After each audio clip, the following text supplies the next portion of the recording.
All, welcome back to Tickle Maths, and if you're new here, we will be doing additional and modern mathematics of Form 4 and Form 5 syllabus.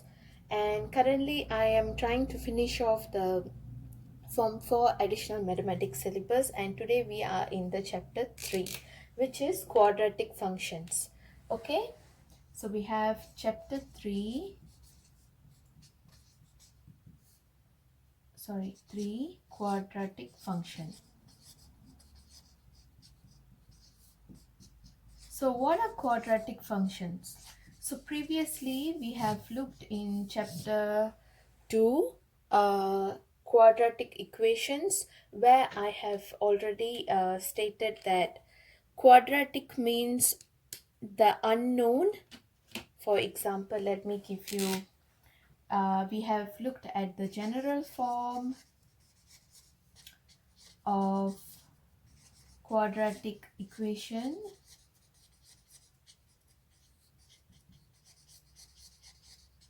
which was ax squared plus bx plus c equals to 0. And if you see, the quadratic equations have unknowns with the utmost power of 2. So quad means 2. Okay, so quadratic means 2. And so we have this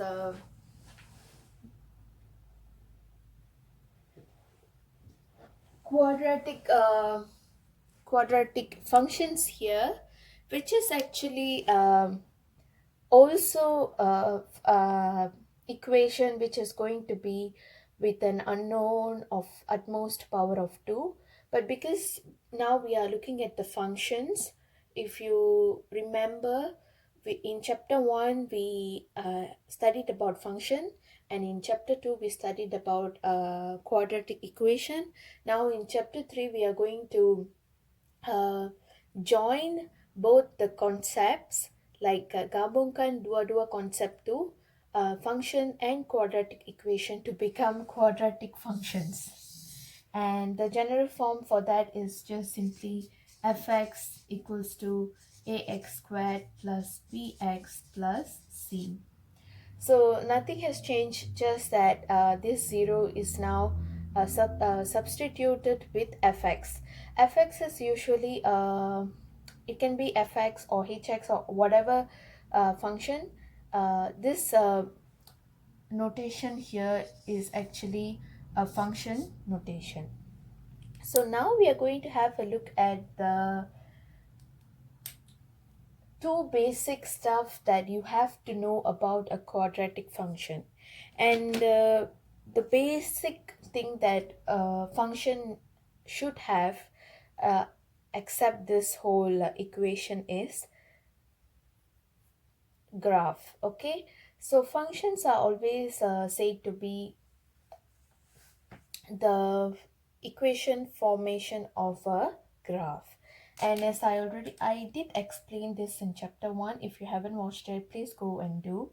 And this quadratic functions are actually two-dimensional or two-axis graphs. So we have x-axis and we have y-axis. If you don't really know about graph system, I will explain now. So graph systems are a system where when you study, like, let's say, one dimensional, two dimensional, three dimensional shapes, or movies also. We have 2D, 3D movies, cartoons and all. So quadratic functions are two dimensional, and it is mainly two dimensional because we have the power of 2. So which means two axes are involved, which are x-axis and y-axis. For a fun fact, we also have three-dimensional, where we have another axis called z-axis. You will not study that now. If you go a higher level, like especially if you're doing engineering, you will definitely study about it. So now we have two axes. This is called x-axis or x coordinate, and this is called y-axis or y coordinates. Okay, so these quadratic functions are going to form a type of curve which is called as parabola curve.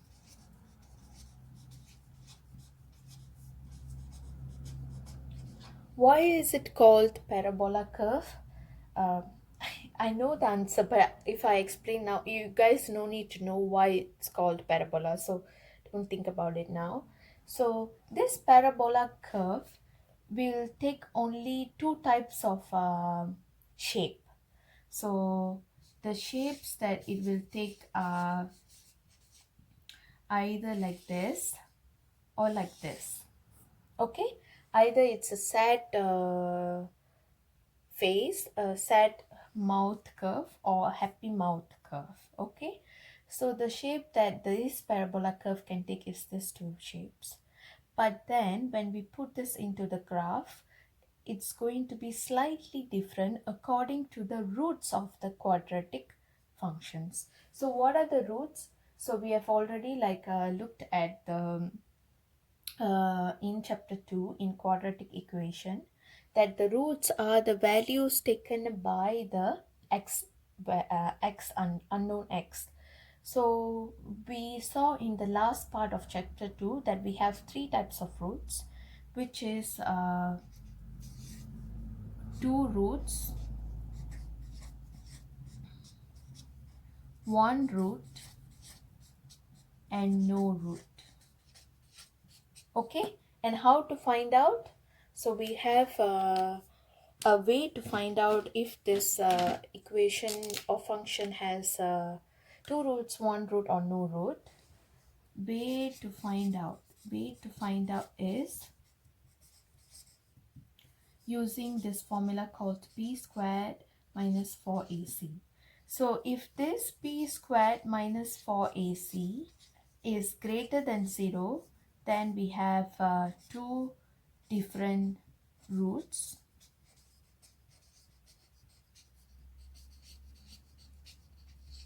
If this p squared minus 4ac is less than 0, we have no roots, which means we failed the test, so you get nothing. If you win this test, which is greater than 0, you get like both the prizes. And when the p squared minus 4ac is equals to 0, you get one same root. So yeah, it's going to be only one root. Okay, so this graph is going to be drawn here according to this type of roots and also the shape. These two things are going to determine how this quadratic function graph is going to look.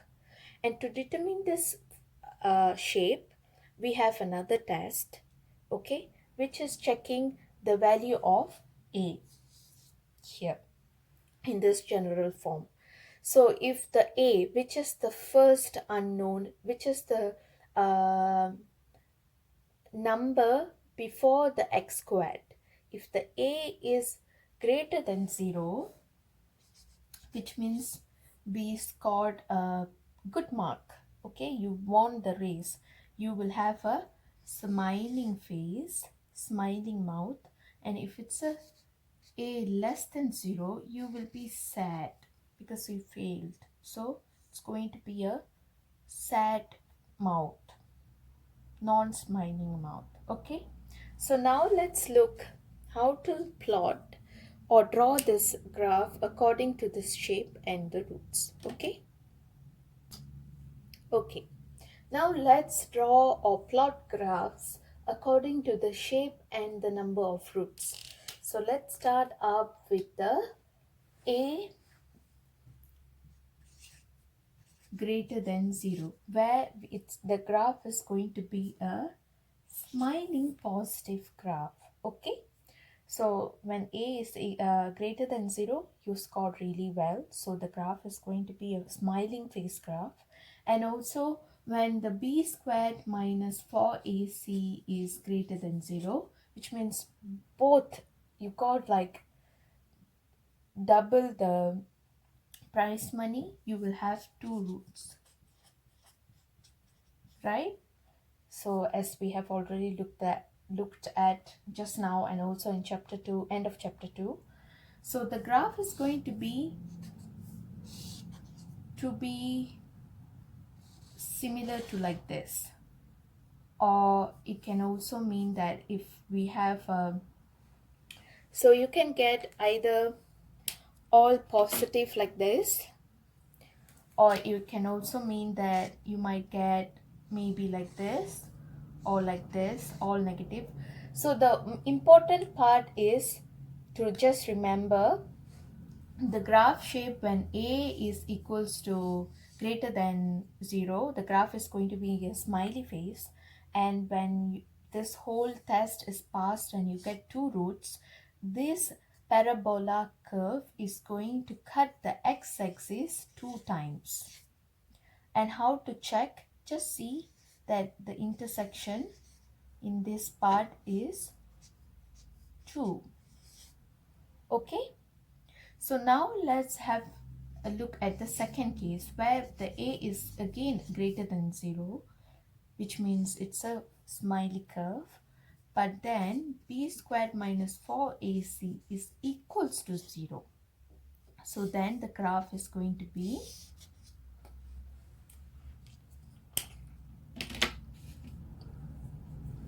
always label your graph. I just missed it. It's going to be like this. Why? Because this equals to 0 means one root only. So the graph is going to intersect on the axis with one root with a smiley face, because this is a is greater than 0 graph.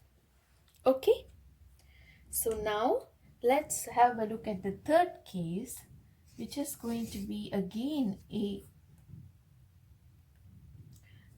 is equals to a is greater than 0, which means it's going to be a smiley graph. But now we have b squared minus 4ac less than 0. What does less than 0 means? You just failed, so you won't have any roots. So the graph is going to simply be like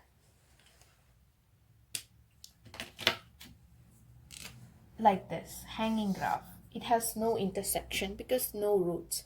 So now I think you would have understood why should we do so some students might think like, why should I draw a graph cutting the x-axis? Why should it cut the x-axis?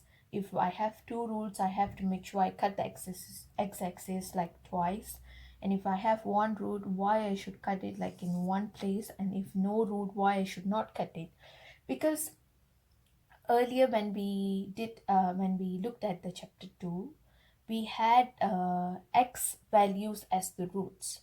So this x-axis has numbers, right? It will have numbers.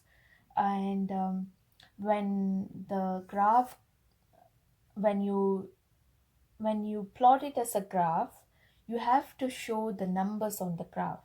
So when this equation or function is having 2 roots, the graph will show that 2 different numbers in the intersection to show that this graph has 2 roots.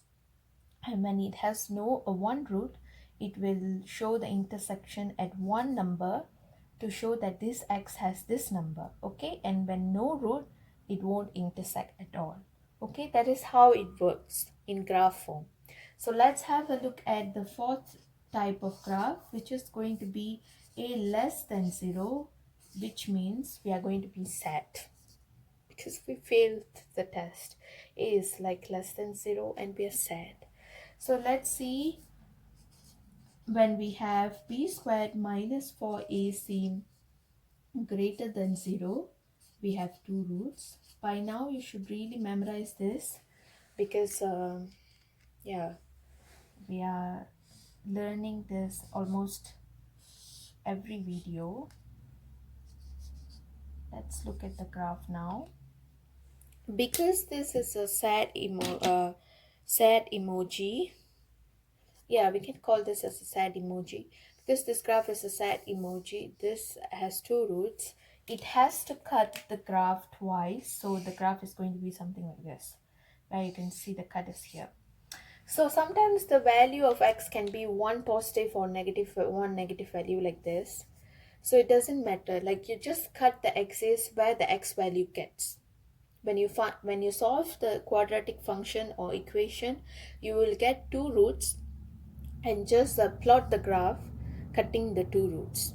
Okay, so then we have another example where a is again less than 0, and you have a sad emoji because you failed the test. And the b square minus 4ac is going to be equals to 0, exactly like this, which means this has one root, like how we saw just now. And the graph is going to be quite similar to this, but this time it's going to be like this, if you can see that. Yeah, it's weird, but yeah, if you can see, like, the concept is the same. It's just that the shape has changed in both the all the four examples.